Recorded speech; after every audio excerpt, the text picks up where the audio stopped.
예배에 나오신 우리 여러분들을 주님의 이름으로 환영합니다. 오늘부터는 요한 1서를 가지고 말씀을 좀 나누려고 합니다.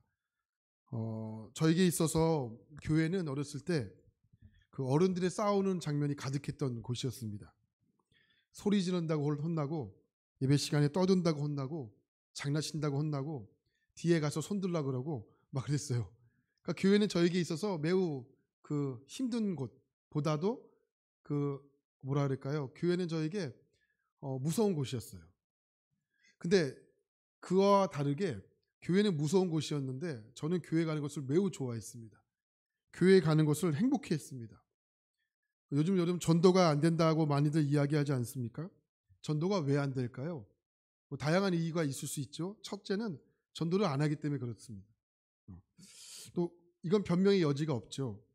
그러나 우리가 전도를 열심히 해도 교회가 전도가 안 되는 이유는 다양하지요.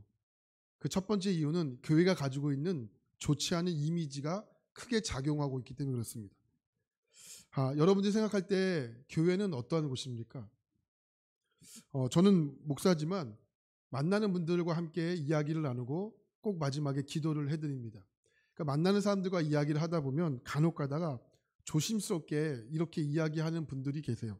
목사님, 오늘 한 이야기는 절대로 소문나지 않도록 각별히 조심하고 각별히 조심해 주시길 바랍니다. 근데 각별히 조심할 거면 왜 저한테 얘기를 할까요? 왜 이런 말을 할까? 교회 안에 입소문이 무섭기 때문 아니겠습니까?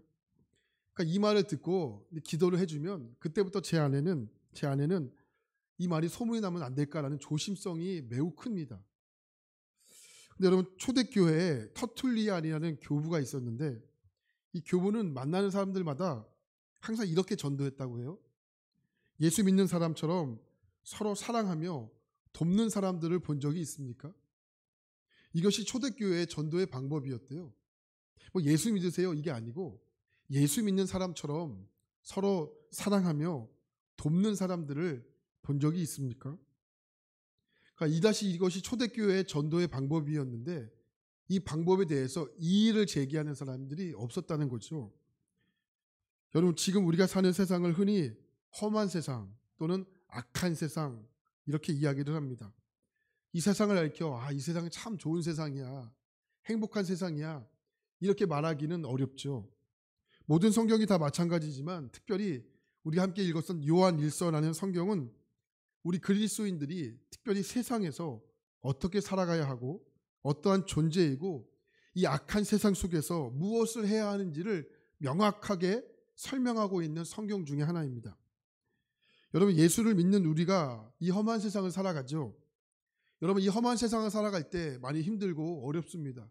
그럼 그리스도인으로서 이 험한 세상을 살아갈 때 무엇을 해야 할까요? 힘들어요, 어려워요, 고통스러워요. 그럼 뭘 해야 될까요? 좋은 말 할 때 대답하세요. 뭘 해야 되죠? 기도해야 되잖아요. 기도가 우리가 그리스도인들에게 가장 특별한 거잖아요. 그러다 보니까 우리가요 이 기도하자는 말을 이게 참 흔하게 사용해요. 좋은 말이죠. 기도. 우리 여러분 힘들어하는데 누군가가 기도할게, 기도합니다 이렇게 해보면 힘이 나요. 그죠? 목사로서도 여러분들이 저에게 목사님 기도할게요 그러면 힘이 납니다. 여러분들도 마찬가지 아니겠습니까? 사역자들이 여러분에게 여러분 권사님 힘드시죠? 기도합니다 하면 힘이 나죠. 근데 여러분, 이 기도라는 말이요 이게 흔한 인사처럼 돼요. 마치 이런 거죠. 권사님 밥 한번 먹어요. 밥 안 먹을 거면서 밥 한번 먹자고 해요. 흔한 인사잖아요. 그죠? 기도도 마찬가지예요. 권사님 기도할게. 목사님 기도할게요. 이게 흔한 인사처럼 되기가 쉽다라는 거예요. 무턱대고 기도한다고 세상의 모든 일이요 다 해결되면 좋겠지만 그렇지 않은 경우가 더 많죠. 그렇다면 성경은 이렇게 두꺼울 이유가 전혀 없습니다. 성경은 한 줄로 끝나면 돼요. 어려우면 기도하세요. 한 줄로 끝나면 되는데 성경이 두껍게 쓴 이유가 하나님께서 분명한 이유가 있겠죠. 기도해야 합니다. 기도해야 하지만 무턱대고 기도하지 말고 하나님의 뜻이 무엇인지를 분별하면서 기도하자는 거예요. 오늘 사도 요한은요 요한 1서를 기록하면서 하나님의 감동으로 기록하면서 가장 먼저 이렇게 이야기하고 있어요. 1절 말씀 볼까요? 자, 1절입니다. 시작. 태초부터 있는 생명의 말씀에 관하여는 우리가 들은 바요, 눈으로 본 바요, 자세히 보고 우리의 손으로 만진 바라. 유진 피터슨이 쓴 메시지라는 성경을 보면 화면을 보시면 이렇게 되어 있어요. 우리는 그 모든 것을 두 귀로 듣고 두 눈으로 보고 두 손으로 확인했습니다. 사도 요한 1절에서 직접 눈으로 보고 확인했다라고 설명합니다. 마틴 노이즈 존슨이라는 목사님이 하나님의 자녀라는 책에서 경험을 이렇게 표현합니다. 경험은 하나님 아버지와 그분의 아들이신 예수 그리스도와 교제하는 것이다. 이렇게 표현해요. 다시 말해 하나님을 경험한다는 것은 우리가 하나님의 아들이신 예수 그리스도와 교제하는 것이다 라는 겁니다. 어느 날 조지 밀러라는 목사님이 어느 단체가 찾아와 이 목사님에게 무엇을 도와드리면 좋겠습니까? 라고 물었어요. 지금까지 수천 명의 고아원들을 먹이면서 살아왔던 목사님의 그 사역에 어느 단체에서 무엇을 도와드리면 좋을까 고민하면서 찾아왔던 거죠. 그런데 조질루 목사님이 그들에게 찾아왔던 그들에게 아주 매몰차게 쌀쌀맞게 이렇게 대답을 해주시는 거예요.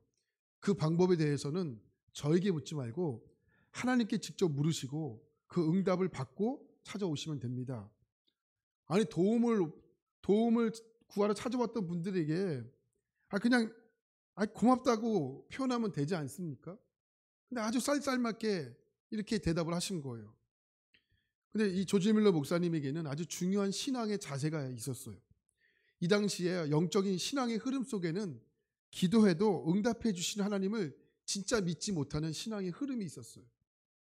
돈 때문에 주일도 우리가 지키기도 어렵고 또 여러 가지 상황으로 하나님을 무시했던 시대 속에 살고 있었거든요. 그랬던 이 조지 밀러 목사님에게는 한 가지 안타까움이 있었어요.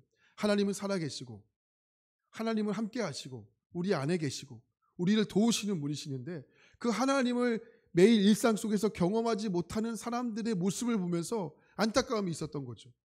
그래서 그들이 찾아왔던 그들의 고마움은 참 고마웠지만 그들이 직접 하나님을 경험하기를 원했던 거예요. 나에게 묻지 말고 하나님께 직접 물으시고 하나님께 응답을 받으셨으면 좋겠습니다. 이렇게 이야기를 해주었던 거죠. 저는 여러분들에게 요한 1서를 시작하면서 몇 가지 질문을 하며 말씀을 좀 시작하고 싶습니다. 여러분들이 제가 질문할 때 그냥 네라고 대답하지 마시고 속으로 대답해 주세요. 네라고 대답하면 이 분위기가 굉장히 어려워집니다.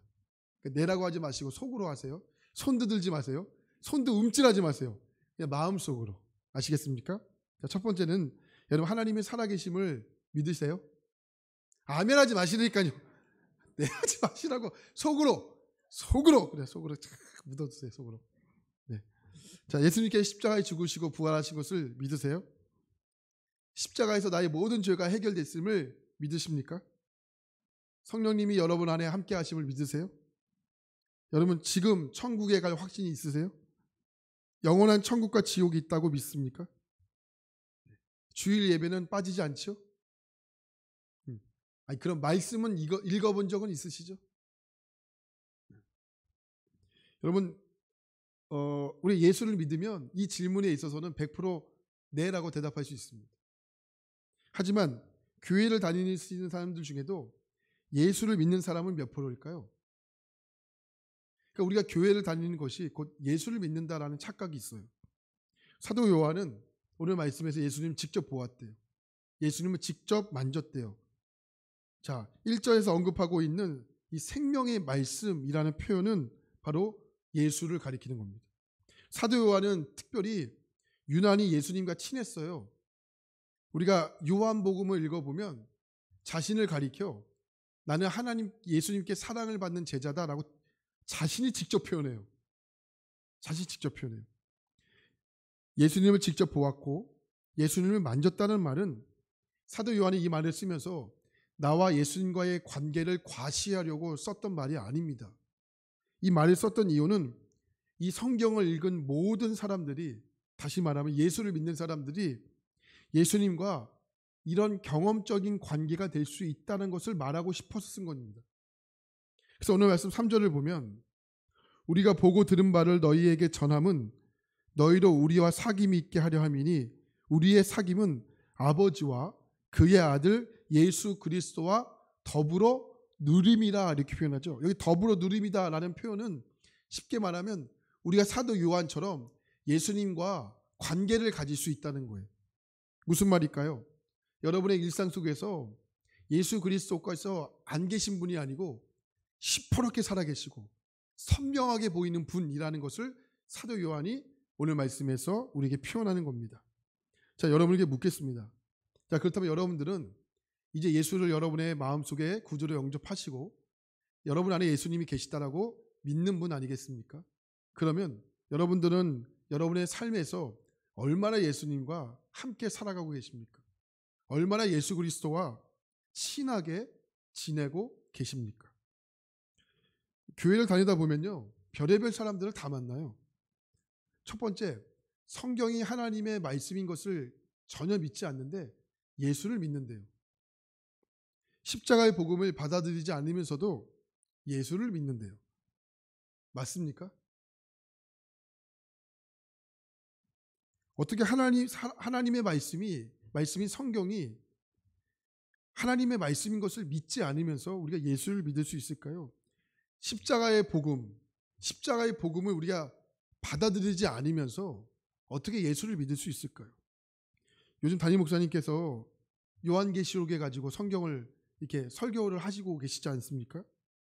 그 7교회를 가리켜, 소아시아 7교회를 가리켜 요한계시록에서 말씀하고 있는데 그 장자가 되는 교회가 우리 교회가 이 만수동뿐만 아니라 이 남동구의 장자교회 아닙니까? 129년 되는 교회.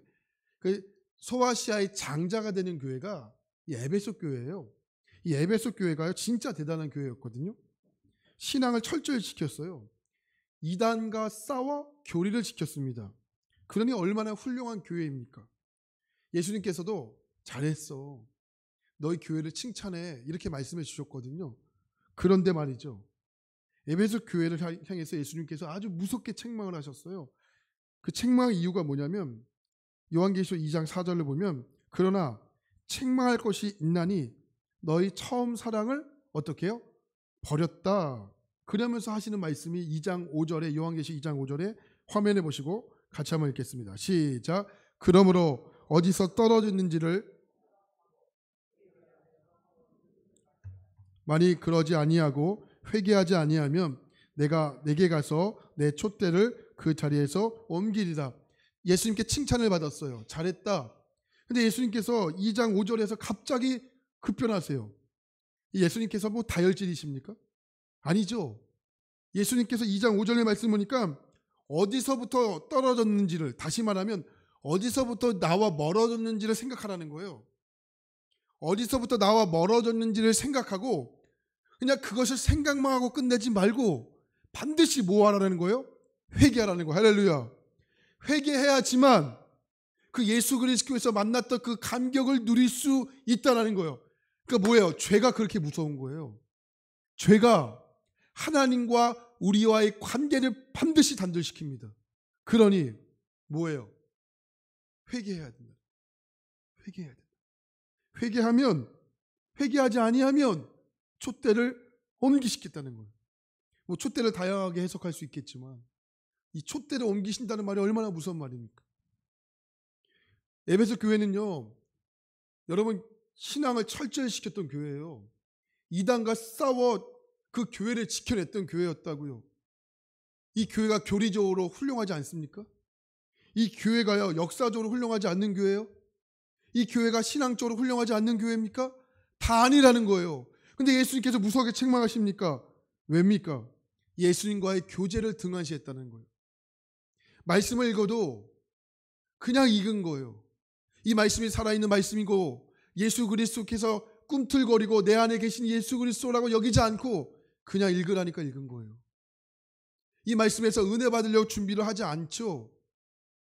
그러니 이 말씀이 여러분 히브리서 4장 12절 말씀처럼 살아있다고 누가 자신이 살 수 있겠어요?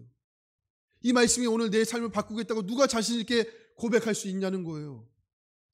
이거 예수님께서 무섭게 책망하셨어요. 너 너 무섭게 책망하는 거예요. 누구와의 교제를 등한시했기 때문에? 예수 그리스도와 교제를 등한시했기 때문에. 요한복음 17장 3절입니다. 영생은 곧 유일하신 참 하나님과 그가 보내신 예수 그리스도를 아는 것입니다. 영생은 뭐라고요? 예수님을 아는 거래요. 여기 안다라는 표현이 굉장히 중요한 단어인데 기노스코라는 단어예요. 이 기노스코라는 단어는 지식적으로 들어서 안다 이게 아니라는 거예요. 여러분 우리가 지금 대통령이 부재잖아요. 여러분 우리 중에 대통령을 모르시는 분이 있을까요? 다 아시죠? 근데 여러분 이 아는 것을 가지고 기노스코가 되지 못합니다. 왜 그럴까요? 우리가 대통령을 안다고 해서 대통령을 직접 만나서 식사하십니까? 그분과 이야기를 나눠요? 그분의 사생활을 압니까? 그분의 다른 것들을 아세요? 아니죠. 우리는 TV를 통해 보고요. 그냥 들어서 아는 거잖아요. 그죠? 이게 기노스코가 아니라는 거예요. 근데 우리는 예수님을 이렇게 알려고 해요. 그냥 설교를 통해 듣는 거예요. 이거 기노스코가 안 됩니다. 예수님은 어떻게 해요? 실제적인 교제를 통해서만 예수 그리스도를 알아야 된다는 거예요. 이게 영생이라는 거예요. 할렐루야. 실제적인 교제를 통해서 그것을 알아야지만 우리가 영생에 이를 수 있다는 거예요. 네. 여러분 예수님은 이렇게 알 수 있는 분이 아니에요. 예수님은요 우리의 삶 속에서 매일같이 교제하고 찾아야 할 분이시라는 거예요. 예수님의 자녀인 우리에게 이 세상을 변화시켜야 할 사명이 있죠. 근데 요한 1서는요 우리를 가리켜 이 세상을 변화시켜라, 이 세상을 변혁시켜라 이런 말씀이 등장하지 않습니다. 왜요? 세상은 우리가 변화시킬 수 있는 대상이 되지 못해요. 우리의 힘으로 어떻게 이 세상을 변화시킬 수 있겠습니까? 세상은 이미 사단 마귀가 장악하고 있는 영역이에요. 세상을 변화시킬 수 있는 곳이 안 됩니다. 그런데 여러분 우리가 세상을 변화시킬 수 있는 유일한 방법이 있어요. 그것은 뭐냐? 우리가 해야 할 일을 하면 돼요. 그것은 예수님과 교제를 나누시면 됩니다. 우리의 삶 속에. 이게 왜 중요하지 아십니까? 그럴 때 우리를 통해 예수 그리스도가 드러나기 때문에 그렇죠. 여러분 예수님과 교제하는 자리를 누리는 은혜가 있기 때문에 그렇습니다. 그 은혜가 뭡니까? 그것이 오늘 말씀 4절인 거예요. 4절 말씀을 한번 볼까요? 4절이에요. 준비 시작. 우리가 이것을 쓰면 우리의 기쁨이 충만하게 하려 합니다. 예수님과의 교제를 나눌 때 우리에게 주시는 그 하나님의 놀라운 은혜가 뭡니까? 기쁨이 충만해지는 거. 할렐루야. 기쁨의 충만함을 누리는 겁니다. 이 기쁨이 세상에서 가질 수 있는 기쁨일까요? 아니에요. 이 기쁨은 오직 예수 그리스도를 통해서만 오는 기쁨이. 할렐루야. 이 기쁨을 주시는 은혜가 있다는 거예요. 여러분 이 기쁨을 맛보잖아요. 이게 놀랍습니다.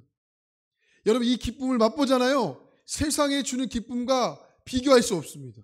이 기쁨은 우리의 두려움을 내쫓습니다. 할렐루야. 이 기쁨은 우리의 불안함을 내쫓는 거예요. 하지만 세상에 오는 기쁨은요, 기쁨도 있지만 두려움도 같이 와요. 불안함도 같이 옵니다. 이걸 지켜야 하기 때문에. 아닙니다. 그런데 주님이 주신 기쁨은 그런 기쁨이 아니라는 거예요. 할렐루야. 아프리카 선교의 구심점이 되었던 WEC라는 선교단체의 설립자가 스탠드라는 선교사님이 계시는데, 이 선교사님이 아프리카 선교를 떠나요. 그 아주 조그만한 선교관을 짓고 그곳에서 선교를 시작하게 돼요. 근데 어느 날 선교관에 조그만 뱀이 선교관 안에 들어오게 된 거예요. 이 사건을 선교사님이 사모님에게 편지를 썼던 내용이 책으로 나왔어요. 그 편지에 이렇게 써요. 하나님의 보호의 손길이 우리를 덮었습니다. 오늘 아침 식사를 하자마자 아이들이 들어와 침대 안에 뱀이 있다고 말했습니다. 그렇게 담요를 들춰보니 진짜로 가느다란 초록뱀이 있었습니다. 이 뱀은 원주민들이 물리면 죽는다고 이야기했던 뱀입니다. 그런데 그 뱀이 우리 선교관에 들어왔습니다. 그 뱀과 간밤에 함께 잤습니다. 그러나 그 누구도 뱀에게 물린 자가 없습니다. 그러면서 이렇게 선교사님이 사모님에게 썼어요. 오늘 주님은 밤새도록 우리를 지켜주시느냐 한숨도 주무시지 못했습니다. 이렇게 썼다는 거예요. 이게 선교사님의 믿음이었다는 거예요. 선교사님은 모든 사건 하나, 사성과 하나도 다 예수 그리스도로 해석하는 거예요. 예수님이 지켜주셨고요. 예수님이 인도해 주셨고요. 예수님이 함께 하셨고요. 예수님이 뱀의 목을 꼬아 주셨고요. 이렇게 다 이렇게 해석하는 거예요. 여러분, 이게 기쁨 아닐까요? 우리의 모든 인생 속에서 예수 그리스도와 함께 나누는 교제 때문에 우리에게 찾아오는 기쁨이 말할 수 없는 거예요. 여러분, 오늘 이 건강한 모습으로 이 자리에 나오셨는데 여러분, 우리가 우리의 생명을 유지할 수 있습니까? 유지 못해요. 예수 그리스도께서 지켜주셨기 때문에 오늘 우리가 건강한 모습으로 나올 수 있는 거죠. 이 기쁨을 맛볼 줄 아는 자가 바로 영생을 살아가는 자라. 할렐루야. 자, 그럼 예수님과의 교제는 어떻게 나눌 수 있는 걸까? 어떻게 나눌 수 있는 거예요? 누가복음 24장을 가면 엠마오로 걸어간 두 제자가 나오는데 이 엠마오 걸어갔던 두 제자가 예수님을 만났을 때 이렇게 고백을 해요. 누가복음 24장 32절을 보면 그들이 서로 말하되 길에서 우리에게 말씀하시고 우리에게 성경을 풀어주실 때 우리 속에서 마음이 뜨겁지 아니하더냐 이렇게 말해요. 부활하신 예수님께서 부활하시고요. 엠마오로 걸어갔던 두 제자를 만나게 됩니다. 하지만 그들이 예수님을 알아보지 못해요. 이때 예수님께서 애들아 나를 똑바로 봐라. 내가 누구인지 모르겠니? 라고 물었다면 제자들은 몰랐을 거예요. 하지만 제자들은 예수님께서 어떻게 이렇게 묻지 않으시고 어떻게 물으셨냐면 성경을 통해서 물으셨어요. 오늘 말씀이 간략하게 나와 있지만 모세의 율법부터 시작해서 선지자의 이야기를 통해서 예수 그리스도께서 말씀을 풀어주십니다. 그때 제자들의 어떤 반응을 보이냐? 누가복음 24장 45절 말씀을 보니까 예수님께서 말씀으로 풀어주실 때 그들이 마음을 열어 할렐루야. 그들의 마음을 열어 성경을 깨닫게 하시고 뭘 깨닫게 하시고? 성경을 깨닫게 하시고 그렇구나. 우리가 예수 그리스도와 교제를 나누는 것은 하나님의 말씀을 통해서 나누는 거구나. 할렐루야. 하나님의 말씀을 통해서 예수님과의 교제를 나누는 거죠. 성경을 풀어주셨을 때 그들의 마음이 어떻게 해요? 뜨거워졌다. 여러분, 예수님과 교제를 원하세요? 먼저 말씀을 보시기 바랍니다. 감리교를 시작했던 존 웨슬리 목사님이 1738년 5월 24일 날 올더게이트라는 그 거리에서 로마서 말씀을 듣다가 가슴이 뜨거워져요. 가슴이 뜨거워집니다. 로마서 말씀을 읽다가. 신학교를 다닐 때 교수님께서 학생들에게 성경 구절을 300구절을 외우고 나가라고 이렇게 강조를 많이 하셨어요. 그러면 설교를 준비하거나 교인들과 상담할 때 많이 도움이 될 것이다 라고 이야기를 해주셨어요. 여러분 300구절 외우는 게 쉬워요? 더럽게 어려워요? 더럽게 어려워요. 너무 어려워요. 300구절 외우는 게요 진짜 어려워요. 근데 그때 하셨던 가르침이요 이게 무슨 이야기인지 지금은 알 것 같아요. 그 가르침은 성경을 많이 보라고 말씀하셨던 것 같아요. 왜요? 말씀이 우리 주님을 만나는 귀한 통로이기 때문에 그래요. 우리에게 왜 성경을 주셨을까요? 예수님과 교제하라고 주신 거예요. 하나님을 만나라고 주신 거예요. 그냥 교회 왔다 갔다 하는 식으로 성경을 주신 것이 아니고 이게 찌개 받침으로 주신 것이 아니고 할렐루야. 예수님을 만나라고 주신 거예요. 예수님과의 깊은 교제를 나누면서 신앙생활을 하셨던 겁니다. 제가 전에 한번 이거 드렸던 예화인데요. 미국의 어느 교회에서 예배당 하나를 구입했는데 이 예배당이요 예전에는 술집으로 운영되었던 곳이었어요. 그러니까 술집 주인이 교회에게 이 예배 장소를 판 것이죠. 그 인테리어를 새롭게 하고 내부 외부 인테리어를 다 새롭게 한 거죠. 그 술집 주인에게 앵무새 1마리가 있었는데 근데 앵무새가 여기서 길러달라고 이 교회에게 부탁을 한 거예요. 술집 주인이. 그래서 할 수 없이 앵무새를 키우게 됐습니다. 이 앵무새를 어디서 키우면 좋을까 고민하다가 교회 앞에다 키우면 많은 사람들을 볼 수 있겠구나 생각하고 앵무새를 키우게 됐어요. 근데 이제 앵무새가 키우는 이 첫 번째 주일날 이제 교인들이 주일 예배를 드리러 교회로 들어오게 됐죠. 맨 처음에 목사님이 들어오세요. 앵무새가 보니까 주인이 바뀐 거예요. 그래서 이렇게 얘기해요. 새 주인이네, 새 주인이네, 이렇게 이야기를 한 거죠. 그 다음날 성가대가 가운을 입고 그 목사님 뒤에 따라 들어오네요. 앵무새가 보니까 밴드가 바뀐 거예요. 그래서 앵무새가 이렇게 얘기합니다. 새 팀이네, 새 팀이네, 이렇게 이야기를 한 거예요. 이제 마침내 교인들이 예배당 안으로 예배를 드리러 들어오게 됩니다. 예배당 안으로 들어오는 교인들을 보면서 앵무새가 이렇게 속삭임이 돼. 그 손님이네, 그 손님이네. 그러니까 앵무새 입장에서 볼 때는 술집으로 들어왔던 분들과 그러니까 예배드리러 들어왔던 분들의 모습이 거의 다르지가 않았던 거죠. 여러분, 좋고지만 마음이 씁쓸한 이유가 뭘까요? 예수를 믿는 사람은 성경을 많이 아는 사람일 수 있죠. 직분을 가진 사람일 수 있죠. 하지만 예수를 믿는 사람은 우리의 삶 속에서 예수님과 교제하는 사람입니다. 이제 말씀을 정리하겠습니다. 미국의 말씀의 부흥을 일으켰던 D.L. 부디 목사님께서 이런 이야기를 했어요. 영국 거리에서 걸어다니는 사람은 가난한 사람입니다. 마차를 타고 다니는 사람은 좀 사는 사람입니다. 뒤에 시종을 한 명 거느리고 다니는 사람은 부자입니다. 만약 시종 두 사람을 거느리고 다니는 사람은 유산을 많이 받은 사람입니다. 그러면서 이 목사님이 하시는 말씀이 이런 뜻에서 본다면 하나님의 자녀들은 가난한 사람이 없습니다. 이렇게 이야기해요. 왜냐하면 우리는 항상 시종 둘을 달고 다니기 때문입니다. 그러면서 말씀하셨던 것이 시편의 23편 6절이에요. 나의 평생에 선하심과 인자하심이 정녕 나를 따르리니, 이렇게 말해요. 여기 시종 둘이 누구예요? 선하심과 인자하심. 여러분들의 뒤에는 누가 따라다녀요? 주님의 선하심과 주님의 인자하심이 평생 나를 따라다닌다, 이렇게 말해요. 그럼 유산을 많이 받은 사람이죠? 표정들이 왜 그러세요? 우리 유산을 많이 받은 사람이죠? 이게 하나님의 자녀라는 거예요. 우리의 인생 가운데 가장 큰 유산은 뭐냐?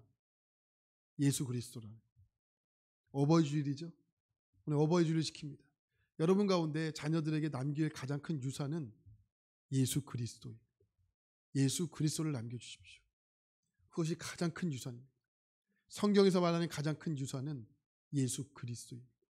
그 유산을 남기시는 저와 여러분 되시기 바랍니다. 오늘 함께 불렀던 찬송가가 주와 같이 길 가는 것이라는 찬송가인데, 이 찬송가를 보면 1절에 주와 같이 길 가는 것 즐거운 일 아닌가. 한번 잘 생각해 보세요. 내가 나의 일상 속에서 주님과 함께 사는 것이 나에게 즐거운 일인가. 한번 잘 생각해 보세요.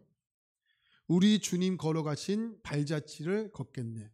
한 걸음 한 걸음 누구와 함께? 주 예수와 함께. 일주일이에요? 아니죠? 날마다 누구와 함께? 예수님과 함께 우리는 걷겠네. 그러니까 우리는요, 예수님과 떨어질 수 없는 관계예요. 떨어지려고 하지 마세요. 떨어지면 떨어질수록 우리가 힘들어져요. 할렐루야.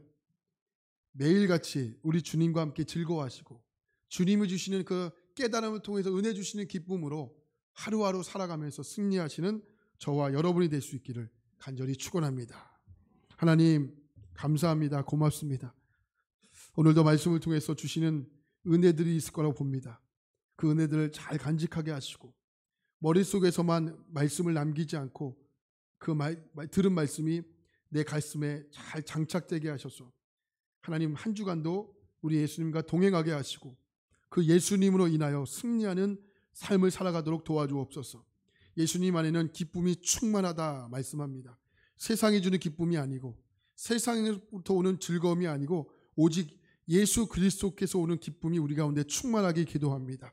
사랑하는 성도들에게, 부족한 저에게 오늘 이 기쁨으로 한 주간 살아가게 하시고 주님과 승리하는 복된 삶 살아가도록 역사하여 주옵소서.